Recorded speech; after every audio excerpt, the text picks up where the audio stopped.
పల్లవి ప్రశాంత్ జైలుకు పోవటానికి ముఖ్య కారణాలు ఏంటి? అతను చేసిన తప్పులేంది?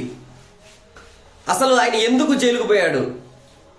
ఇది రాజకీయ కక్షనా లేకపోతే ఆయన అంతటా ఆయన చేసుకున్న పనా? ఇవన్నీ మాట్లాడుకునే ప్రయత్నం చేద్దాం. అసలు పల్లవి ప్రశాంత్ జైలుకు పోవడానికి కారణం ఏంటి? పల్లవి ప్రశాంత్ జైలుకు పోవటానికి కారణం అక్కడ అన్నపూర్ణ స్టూడియో దగ్గర ఏదైతే మనకి ఆర్టీసీ బస్సులు ఉన్నాయో, తర్వాత మరోపక్క కార్లు ఉన్నాయో, ఆ కార్లకు సంబంధించి పల్లవి ప్రశాంత్ ఫ్యాన్స్, తర్వాత పల్లవి ప్రశాంత్ వద్దన్నా కూడా అక్కడికి వచ్చి ఆ బస్ అద్దాలు పగలగొట్టారు.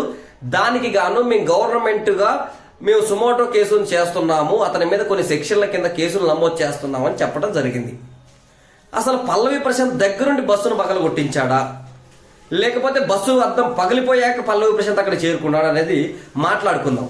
ఫ్యాన్స్ విషయానికి వస్తే, ఫ్యాన్స్ అనేవాళ్ళు అక్కడికి దాదాపుగా 4 నుంచి 5,000 మంది వచ్చారు. ఆ 5,000 మందిలో ఎవడు ఏ అద్దాన్ని పగలగొట్టాడు అనేది ఎవరికి క్లారిటీ లేదు. ఎవడి ఫ్యాన్ ఏ అద్దం పగలగొట్టాడు అనేది ఎవరికి క్లారిటీ లేదు. అలాంటి క్లారిటీ లేని సంఘటనలో చాలా మంది అక్కడ టాప్ 5లో ఉన్న 5 సెలబ్రిటీలు కూడా వాళ్ళందరికీ ఉందేంటి, తర్వాత పల్లవి ప్రశాంత్కి లేనిదేంటి, పల్లవి ప్రశాంత్ చేసిన మిస్టేక్ ఏంటో చెప్దా. ఇప్పుడు ఆ 5 కంటెస్టెంట్స్ ఎవరైతే ఉన్నారో వాళ్ళందరూ కూడా వాళ్ళ వాళ్ళ కార్లలో మెయిన్ గేట్ నుంచే ముందు నుంచి వచ్చి వెళ్ళిపోయారు. కానీ పల్లవి ప్రశాంత్ మాత్రం అందరిని కూడా పంపించేసారు అందరిలాగానే. కానీ పల్లవి ప్రశాంత్ మాత్రం ఆ వెనక్ గేట్ నుంచి ఏదైతే పంపించి మాదాపుర తోలొచ్చారో, తర్వాత వాళ్ళ ఫ్రెండ్ కార్ వేసుకొని మరీ ఇక్కడికి రావడం జరిగింది. అంటే మిగతా 4 సంబంధించి సెలబ్రిటీలు ఎవరు కూడా రాలేదు అక్కడికి, కాబట్టి వాళ్ళ మీద కేసు చేయలేదు.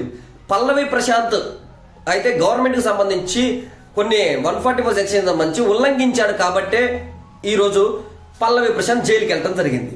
మరి మిగతా వాళ్ళ మీద కూడా కేసులు పెట్టాలి కదా, వాళ్ళ ఫ్యాన్స్ కూడా వచ్చారు కదా అని చాలా మందికి డౌట్లు ఉన్నాయి. కానీ వాళ్ళందరూ కూడా రిటర్న్ మళ్ళీ ఫ్యాన్స్ కోసం తిరిగి రాలేదు. పల్లవి ప్రశాంత్ ఒక్కడు వాళ్ళ ఫ్యాన్స్ ఎవరైతే ఉన్నారో వాళ్ళని కలుస్తాను, నేను చేస్తానని చెప్పి పల్లవి ప్రశాంత్ రావడం జరిగింది. అందుకే పల్లవి ప్రశాంత్ మీద మాత్రమే కేసు నమోదు చేయడం జరిగింది. చాలా మంది డౌట్లు ఉన్నాయి, బిగ్ బాస్ మీద ఎందుకు కేసు నమోదు చేయలేదు అని. బిగ్ బాస్ అనేది ఆల్ పర్మిషన్స్ తో కూడుకున్న ఒక ప్రోగ్రామ్. దాని రేటింగ్ వచ్చేసి స్టార్ మాలోనే టాప్ రేటింగ్ ఉంటుంది. అలాంటి రేటింగ్ ఉన్న దాన్ని ఎలా బ్యాన్ చేస్తారు? ఎవరికైనా గవర్నమెంట్ కూడా అనుకున్న ట్యాక్సులు కడుతున్నారు కాబట్టి దాన్ని బిగ్ బాస్ అనే దాన్ని బ్యాన్ చేయడానికి లేదు. మరి బిగ్ బాస్ పై కేసు ఎందుకు నమోదు చేయలేదు అంటే, బిగ్ బాస్ కు సంబంధించి కొన్ని పరిధులు ఉంటాయి. అదేంటి, నేను ఈ రోజు మీ ప్రోగ్రామ్ చేశాను అంటే మీ ప్రోగ్రామ్ చేసినందుకు పేమెంట్ తీసుకోండి, కొన్ని అగ్రిమెంట్స్ ఉంటాయి, ఆ అగ్రిమెంట్ కి సంబంధించి సైన్ చేయండి, మీరు బయటికి వెళ్ళి మీ ఇష్టం వచ్చింది చేసుకోండి అని కొన్ని ఉంటాయి. బిగ్ బాస్ కు సంబంధించి షరతులు ఏంటంటే, మీరు బయటికి వెళ్ళాక ఎవరికి ఇంటర్వ్యూలు ఇవ్వద్దు, 1 సంవత్సరం పాటు మా దగ్గరే మా ఛానల్ సంబంధించే చేయాలి, ఆ తర్వాత ఆ ఫేమ్ అంతా మేమే వాడుకుంటాము, తర్వాత మీకు సంబంధించి మీకు ఏదనిపిస్తే అది చేసుకోండి తర్వాత అని చెప్పి చాలా మందిని చెప్పడం జరుగుతుంది. అంటే ముఖ్యంగా స్టార్ మాకి సంబంధించి అక్కడ ఎవరైతే వర్క్ చేస్తారో అక్కడ బిగ్ బాస్ సంబంధించి 1 వీక్, అంటే 1 వీక్ టు 1 ఇయర్ మధ్యలో ఎవరు కూడా ఎక్కడ బయట ఇంటర్వ్యూలు కానీ బయట పనులు కానీ చేయొద్దు. ఏదున్నా కూడా వీళ్ళకి సంబంధించి పిలుస్తారు, వీళ్ళ ప్రోగ్రామ్స్ చేయించుకుంటారు. సో బిగ్ బాస్ మీద కూడా కేసు పెట్టడానికి లేదు. మరి ఆ ఫ్యాన్స్ ఎవరు, ఎందుకు పగలగొట్టారు? వాళ్ళెవరో ఒరిజినల్ ఫ్యాన్స్ కూడా కాదు. ఆ పగలగొట్టిన వాడెవడో ఆ 5,000 మందిలో తాగుబోతు వాళ్ళు వచ్చి పగలగొట్టినట్టు సమాచారం.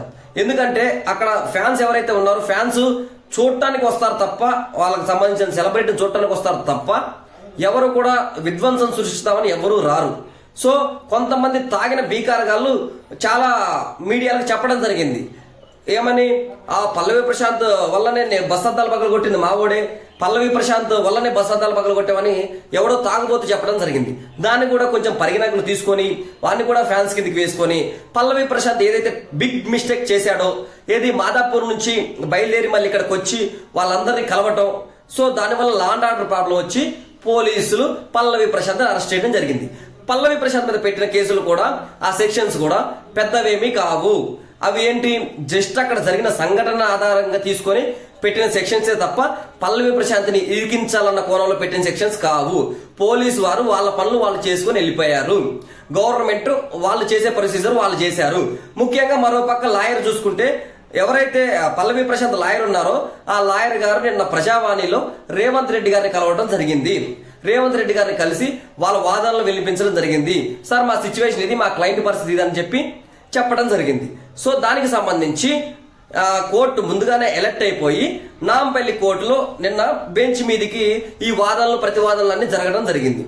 దాని జరగడం ద్వారాగా పల్లవి ప్రశాంత్ పెద్దగా ఆస్తి నష్టం ఏం చేయలేదు, పెద్ద తప్పు కూడా ఏం చేయలేదు. కాబట్టి ఖచ్చితంగా పల్లవి ప్రశాంత్ని రిలీజ్ చేద్దాం, ఖచ్చితంగా పల్లవి ప్రశాంత్కి బెయిల్ ఇవ్వాల్సిందే. బెయిల్ ఇచ్చి కొన్ని షరతులు, ఎందుకంటే ఇప్పుడు మళ్ళీ ఎవరో ఉచ్చిడిగాళ్ళు ఉంటారు కదా పల్లవి ప్రశాంత్ పక్కన తిరిగే వాళ్ళు వీళ్ళు అట్లానా ఇట్లానా మనం అదన్నా ఇదన్నా అంటే రెచ్చిపోతాడు. అలాంటి రెచ్చిపోకుండా కొన్ని చర్యలు తీసుకోవాలి. ఆ రెచ్చిపోకుండా మీ జాగ్రత్తల్లో మీరు ఉండాలి. మీకు మాత్రం ఇది కండిషనల్ బెయిలే, అంటే మళ్ళీ ఏదైనా తేడా చేస్తే మళ్ళీ తీసుకొచ్చి కోర్టుకు హాజరుపరిచి మళ్ళీ జైల్లో పెట్టడం జరిగిందని చెప్పి హెచ్చరించిన సందర్భంగా పల్లవి ప్రశాంత్కి బెయిల్ ఇవ్వడం జరిగింది. ముఖ్యంగా ఇక్కడ జరిగిన బిగ్ మిస్టేక్ ఏంటంటే పల్లవి ప్రశాంత్ పోలీసు వారు పంపించినా కూడా వినకుండా రిటర్న్ వచ్చి వాళ్ళ ఫ్యాన్స్ని కలిసి ఆల్రెడీ పల్లవి ప్రశాంత్ రాకముందుకే ఇక్కడ ఇదంతా జరిగిపోయింది. బస్సు అద్దాలు పగలగొట్టడం, కారు అద్దాలు పగలగొట్టడం జరిగిపోయింది. కానీ పల్లవి ప్రశాంత్ మీదకి ఎందుకు వచ్చిందంటే పల్లవి ప్రశాంత్ అందరూ ఆ పోలీసులందరూ వాళ్ళందరినీ పంపించినప్పటికి కూడా మళ్ళీ రిటర్న్ వచ్చి వాళ్ళందరినీ కలసటం వల్ల విధ్వంసం సృష్టించింది, ప్రభుత్వానికి ఆస్తి నష్టం జరిగింది, ప్రభుత్వానికి నష్టం జరిగింది. కాబట్టి పల్లవి ప్రశాంత్ మీద కేసు నమోదు చేయడం జరిగింది. చూశారు కదా, మొత్తానికి ఇది క్లారిటీ. పల్లవి ప్రశాంత్ బెయిల్ ఎలా వచ్చింది, పల్లవి ప్రశాంత్ ఎలా ఇరిగాడు అనేది ఈ వీడియోలో తెలుసుకుందాం. మీకేమైనా డౌట్స్ ఉంటే కింద కామెంట్ చేయండి పల్లవి ప్రశాంత్ గురించి.